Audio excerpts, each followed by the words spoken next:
Friends, this is Seema. Welcome back to the channel study with Esa. आज हम करेंगे question number 4 exercise 1.3। Question number 4 क्या है हमारे पास? Express 0.999 in the form p by q। इसको हमें क्या करना है? p by q की फॉर्म में लिखना है। उससे आगे क्या बोल रहा है? Are you surprise by your answer? कि जो आपका आंसर आया है क्या उससे आप सरप्राइज हो? With your teacher and classmate discuss why the answer make sense.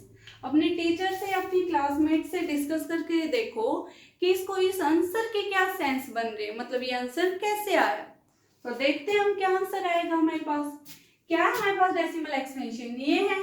इसको क्या कर लेते हैं? लेट कर लेते हैं। Let x is equal to है 0.999। चलता जा रहा है। 9 हमारा क्या है? रिपीट होता जा रहा है, तो कितने से मल्टीप्लाई कर देंगे हम? 10 से। तो लिखते हैं मल्टीप्लाई बोथ साइड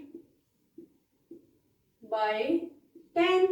अगर हम 10 से मल्टीप्लाई कर देंगे क्या आ जाएगा? लेफ्ट हैंड साइड हमारा 10x आ जाएगा और राइट हैंड साइड हमारा 1 डेसिमल राइट की तरफ शिफ्ट हो जाएगा। इट मीन 9.999 आ जाएगा। इसको हम मान लेते हैं इक्वेशन फर्स्ट, इसको मान लेते हैं इक्वेशन सेकंड। अब क्या करेंगे? इक्वेशन फर्स्ट को माइनस करेंगे इक्वेशन सेकंड में से। Subtract equation first from equation second.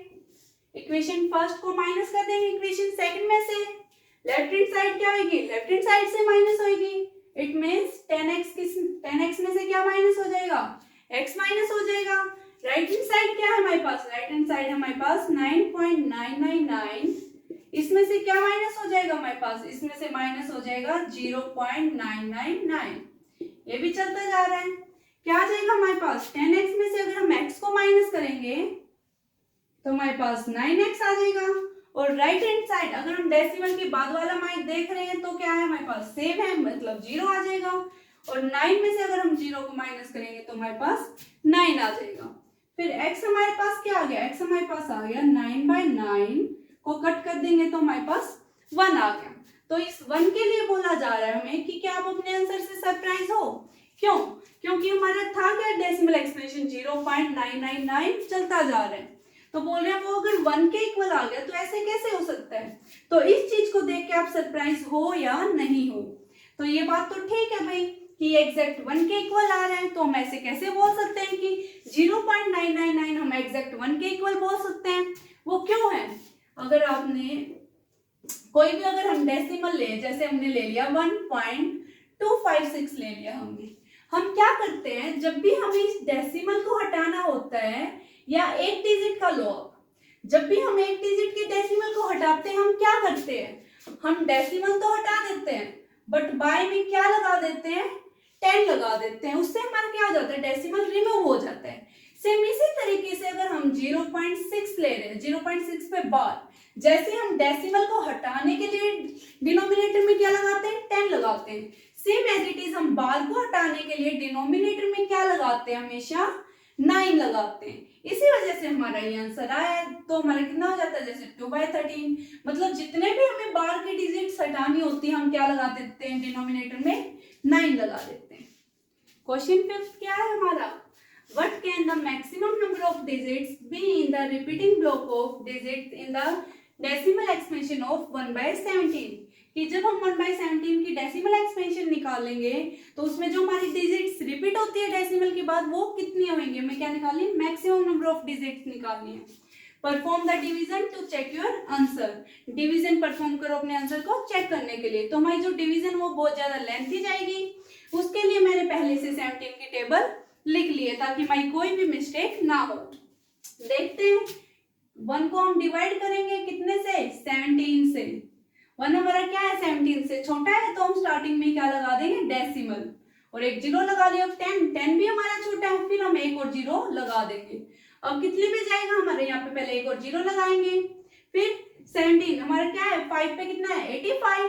तो यहाँ पे क्या आ जाएगा? 5 आ जाएगा। 17 × 5 कितना हो जाएगा हमारे पास? 85। रिमाइंडर कितना हुआ? 10 में से 5 5, 9 में से 8 1। अब क्या करेंगे, एक और 0। अब 150, 8 पे 170 136, यहाँ पे 8 आ जाएगा, यहाँ पे 136 आ जाएगा। अब 10 में से 6 जाएंगे, हमारे पास 4, फिर हमारे 4 में से 3 गया 1। अब 14 10 140, अब कितने पे, फिर से 8 पे जा रहे हैं, 8 पे हमारा कितना 136। अब 10 में से 4 6 गए 4, और 3 में से 3 0। अब क्या 0, अब कितना 40, कितने पे जा रहे हैं, सेकंड पे, तो 17 इंटू 2 कितना हो जाएगा हमारे पास 34 सॉरी 34। और 10 में से 4 को माइनस करेंगे, कितना आ जाएगा हमारे पास 6 आ जाएगा, और 3 में से 3 0, फिर एक 0 60। अब 60 कितने पे जा रहे हैं हमारे पास 51, कितने पे 3 पे हमारा कितना आ गया 51 आ गया। अब रिमाइंडर हमारा कितना बचा 9। अब 9 पे फिर से एक और 0 लगा देंगे 90। अब देखो कितने पे 5 पे हमारा कितना आ रहा है 85। हमारा रिमाइंडर कितना बच गया 5। अब इस 5 को हम यहां लिख लेते हैं, कितना हो गया हमारे पास 5 पे 0 लगा देंगे 50। अब कितने पे जाएगा 2 पे हमारा कितना हो जाएगा 34 हो जाएगा। फिर सब माइनस करते हैं, 10 में से 6 जाएगा, 10 में से 4 जाएगा 6, यहाँ पे 4 में से 3 गए 1, फिर एक और 0 160। अब कितने पे जाएगा 9 पे हमारा कितना हो जाएगा 153। अब 10 में से 3 को माइनस करेंगे, कितना हो जाएगा हमारे पास 7, 5 में से 5 0, अब 0 70। अब 4 पे हमारा कितना आ रहा है 68, 10 में से 8 2, और 6 में 6 0, और फिर से 0 लगा लेंगे 20। अब कितने पे 1 पे हमारा कितना हो रहा है 17। अब 3 रिमाइंडर, फिर 0। अब कितने पे, अब भी 1 पे, फिर से 1 पे हमारा 17। अब कितना हो जाएगा 10 में से 7 जाएंगे 3, 2 में से 1 जाएंगे 1, 13 रिमाइंडर। अब इस 13 को यहाँ लिख लेते हैं 13 रिमाइंडर। 13 के बाद एक और 0 130 कितने पे जा रहा है हमारा 7 पे हमारा कितना हो जाएगा 119। 10 में से 9 जाएंगे 1, और यहाँ पे 2 में से 1 जाएगा 1 फिर 0 110 कितने पे जा रहे हैं फिर से 6 पे हमारा कितना हो गया 102। अब हमारा कितना रिमाइंडर बचा 8 में फिर 0 लगा लेंगे 80। अब कितने पे जा रहा है हमारा 4 पे हमारा कितना हो जाएगा 4 पे हमारा हो जाएगा 68। अब 10 में से 8 को माइनस करेंगे 2, और 7 में से 6 को करेंगे 1, अब 0 120। अब कितने पे हमारा 7 पे हमारा कितना हो जाएगा 119। अब रिमाइंडर 1। अब यहां से आगे हम देखो क्या आ गया हमारा वापस 1, और 1 से ही हमने क्या की थी स्टार्टिंग की थी, तो हम अब हमारा सेम आ गया ना। अब फिर से अगर हम करेंगे तो हमारी यही डिजिट क्या होती जाएंगी रिपीट होती जाएंगी। तो हमें क्या करना था रिपीटिंग डिजिट्स निकालनी थी। इस पूरे पे हमारा क्या आ जाएगा 12 आ जाएगा। मतलब ये सारी डिजिट्स हमारी क्या हो रही है रिपीट हो रही है। इन्होंने बोला था मैक्सिमम नंबर ऑफ डिजिट्स निकालो। काउंट करते हैं 1 2 3 4 5 6 7 8 9 10 11 12 13 14 15 16। कितनी डिजिट्स आ गई हमारी रिपीटिंग डिजिट्स 16 डिजिट्स आ गई जो हमारी क्या हो रही है रिपीट हो रही है। नेक्स्ट क्वेश्चन क्या है हमारे पास question number 6। Look at several examples of rational number in the form of p by q। कि रैशनल नंबर के हमें कुछ एग्जांपल्स देखने जहां पे क्या हो where p and q are integers with no common factor other than 1। जहां पे p और q का क्या हो इंटीजर से हो और उनमें 1 के अलावा कोई भी कॉमन फैक्टर ना हो। Having terminating decimal representation, अगर हमें इसकी डेसिमल एक्सपेंशन निकाले वो हमारे पास क्या आए टर्मिनेटिंग आए।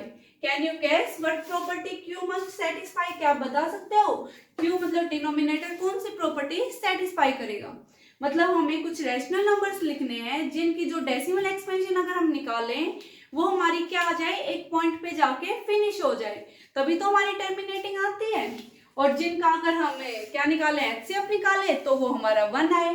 तो ऐसे एग्जांपल्स हम लेते हैं, कितना आ जाएगा हमारे पास 4/5 ले लेते हैं, एक 26/25 ले लेते हैं, और क्या आ जाएगा 7/4 ले लेते हैं। इसमें क्या हमारे पास तीनों में एचसीएफ कितना आ रहा है, हमारे पास 1 आ रहा है। अब हम डेसिमल एक्सपेंशन निकालते हैं, अगर 4/5 की निकालेंगे कितनी आएगी हमारे पास 0.8 आ जाएगी। 26/25 की निकालेंगे कितनी आ जाएगी हमारे पास 1.100 मतलब 1.4 आ जाएगी। और 7/4 की अगर हम निकालेंगे तो 1 कितने पे 1 3 कैरी 0 7 जा पे, फिर 2 कैरी 5 जा पे 1.75, मतलब तीनों की क्या आई हमारे पास टर्मिनेटिंग आई। तो इसके बाद ये क्या बोल रहा है कि जब टर्मिनेटिंग आती है तो जो हमारा क्यू है, जो डिनोमिनेटर है, वो कौन सी प्रॉपर्टी सेटिस्फाई करता है, हमें ये बतानी है। तो कौन सी प्रॉपर्टी सेटिस्फाई करता है देखते हैं हम। तो हमारी जो भी डेसिमल एक्सपेंशन आई है उनमें हमारे डिनोमिनेटर में क्या है 5, 25 या हम बोले तो 4। तो इसमें हम क्या बता सकते हैं, जैसे 25 के अगर हम प्राइम फैक्टराइजेशन करेंगे तो कितनी आ जाएगी हमारे पास 5 ही आ जाएगी। सेम अगर हम 4 की प्राइम फैक्टराइजेशन करेंगे कितने आ जाएगी 2 आ जाएगी। तो हम बोल सकते हैं कि जो Q है वो कौन सी प्रॉपर्टी सेटिस्फाई करता है कि Q की जो प्राइम फैक्टराइजेशन है वो सिर्फ 2/m क्रॉस 5/m की फॉर्म में होनी चाहिए। इसके अलावा अगर उसकी और कोई भी फॉर्म हुई, मतलब उसकी प्राइम फैक्टराइजेशन में कोई भी नंबर आया, तो वो हमारा क्या होगा नॉन टर्मिनेटिंग होगा। टर्मिनेटिंग सिर्फ जब होगा जब क्योंकि हम प्राइम फैक्टराइजेशन करेंगे और हमारा क्या आ जाएगा 2 × m क्रॉस 5 × m। इसके लिए हम एग्जांपल ले सकते हैं, हमारा क्वेश्चन नंबर 1 में आए थे टर्मिनेटिंग। एक फर्स्ट हमारा कौन सा था 33/8 आया था, और सेकंड क्या था हमारे पास 329/400। इन दो के हमारे पास क्या आई थी डेसिमल एक्सपेंशन आई थी। तो अगर हम अपनी इस प्रॉपर्टी को लगाएं कि इसकी टर्मिनेटिंग डेसिमल एक्सपेंशन आई थी, सॉरी, तो टर्मिनेटिंग आएगी या नहीं, तो करके देखते हैं। 8 का हमें क्या करना है प्राइम फैक्टराइजेशन करनी है। 8 की अगर प्राइम फैक्टराइजेशन करेंगे 2 से कितने पे 4 पे, फिर 2 से कितने पे जाएगा 2 पे, और 2 1। इसकी जो डेसिमल प्राइम फैक्टराइजेशन आई डिनोमिनेटर की वो हमारी कितनी आई 2 की फॉर्म में आई, कितनी 2 की पावर 3। तो ये हमारा क्या हुआ, ये हमारा हुआ टर्मिनेटिंग, जो कि हमारा टर्मिनेटिंग हम इसकी डेसिमल एक्सपेंशन पहले निकाल चुके हैं। 400 की अगर हम करेंगे 400 की हमारी क्या आएगी 2 से करेंगे 200, 2 से करेंगे 100, 2 से 50, 2 से 25, और लास्ट हमारा 5 से 1, सॉरी 5 से 5, मतलब 2 1 2 3 4। 2 कितने टाइम्स आया हमारा 4 टाइम्स, इनटू में 5 कितने टाइम्स आया 2 टाइम्स। इसकी डेसिमल एक्सपेंशन पे किसकी फॉर्म में आई 2 की पावर m क्रॉस 5 की पावर m की फॉर्म में आई। तो ये हमारे दोनों टर्मिनेटिंग है, इसलिए हम बोल सकते हैं कि जब भी हमारी डेसिमल एक्सपेंशन किसी की टर्मिनेटिंग होगी तो वो कैसे होगी जब उसके डिनोमिनेटर की प्राइम फैक्टराइजेशन 2 की पावर m क्रॉस 5 की पावर m की फॉर्म में होगी। अब इसी के साथ हमारा क्वेश्चन नंबर 6 हो गया कंप्लीट। अब नेक्स्ट क्वेश्चंस देखेंगे हम नेक्स्ट वीडियो में।